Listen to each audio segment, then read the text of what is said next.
Welcome to my channel. இன்றைக்கி நம்ம டேஸ்டியான பழம் புட்டு எப்படி செய்கிறதுன்னு பார்க்கலாம்.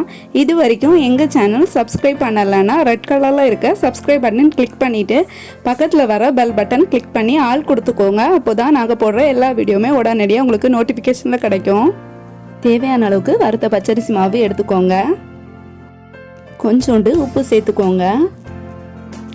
இதை இப்போது நல்லா கலந்து விட்டுக்கோங்க. தண்ணி எடுத்துக்கோங்க. கொஞ்சம் கொஞ்சமாக இதை ஸ்ப்ரிங்கிள் பண்ணி மிக்ஸ் பண்ணி விட்டுக்கோங்க.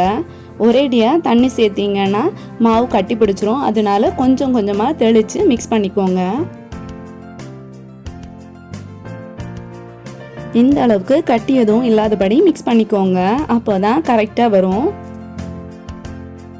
மாவை இந்த மாதிரி உருட்டி பார்த்துக்கோங்க. இந்த மாதிரி உருண்டை பிடிக்கிறது மாதிரி வந்துச்சுன்னா தான் கரெக்டாக ரெடியாக இருக்குன்னு அர்த்தம். இதை இப்போ நல்லா பொடிச்சு விட்டுக்கோங்க. டேஸ்ட்டுக்காக 2 ஸ்பூன் சுகர் சேர்த்துக்கோங்க. ஆப்ஷனல் தான், உங்களுக்கு விருப்பம் இருந்தால் சேர்த்துக்கோங்க. சுகர் லாஸ்ட்டாக மிக்ஸ் பண்ணிக்கோங்க. முதல்லையே சுகர் சேர்த்திங்கன்னா தண்ணி தெளிக்கும் போது சுகர் மெல்ட் ஆயிரும். அப்போ ரொம்ப ஒட்டி பிடிச்சது மாதிரி இருக்கும் மாவு. அதனால இந்த மாதிரி சேர்த்துக்கோங்க. வாழைப்பழத்தை இந்த மாதிரி ரவுண்ட் ரவுண்டாக கட் பண்ணிக்கோங்க. நான் இப்போது எடுத்துருக்கிறது நேந்திரம் வாழைப்பழம், அப்படின்னா ஏத்தம் வாழைப்பழம். பழம் வேக வைக்கும் போது குழு குழுன்னு ஆயிரும். ஆனால் நேந்திரம் வாழைப்பழத்தில் வேக வச்சிங்கன்னா கரெக்டான பக்குவத்தில் கிடைக்கும். டேஸ்ட்டும் நல்லா இருக்கும். அதனால நேந்திர வாழைப்பழம் யூஸ் பண்ணிக்கோங்க. புட்டுக்குழல் எடுத்துட்டு அதில் சில் போட்டுக்கோங்க. ஃபஸ்ட்டு கொஞ்சோண்டு தேங்காய் சேர்த்துக்கோங்க. இப்போது கட் பண்ணி வச்சுருக்க வாழைப்பழத்தை இந்த மாதிரி சேர்த்துக்கோங்க.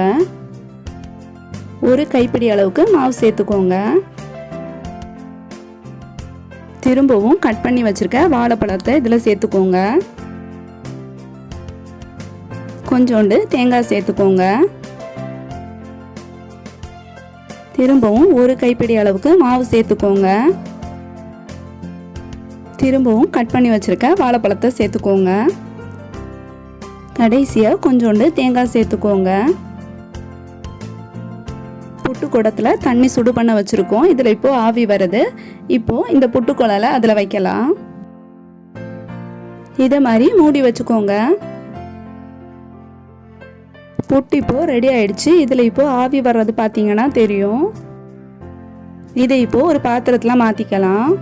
இந்த வீடியோ உங்களுக்கு பிடிச்சிருந்தனா லைக் பண்ணுங்கள், உங்கள் ஃப்ரெண்ட்ஸுக்கு ஷேர் பண்ணுங்கள், கமெண்ட் பண்ணுங்கள். இது வரைக்கும் சப்ஸ்கிரைப் பண்ணலைன்னா ரெட் கலரில் இருக்க சப்ஸ்கிரைப் பட்டன் கிளிக் பண்ணிவிட்டு பக்கத்தில் வர பெல் பட்டன் கிளிக் பண்ணி ஆல் கொடுத்துக்கோங்க. Thank you friends.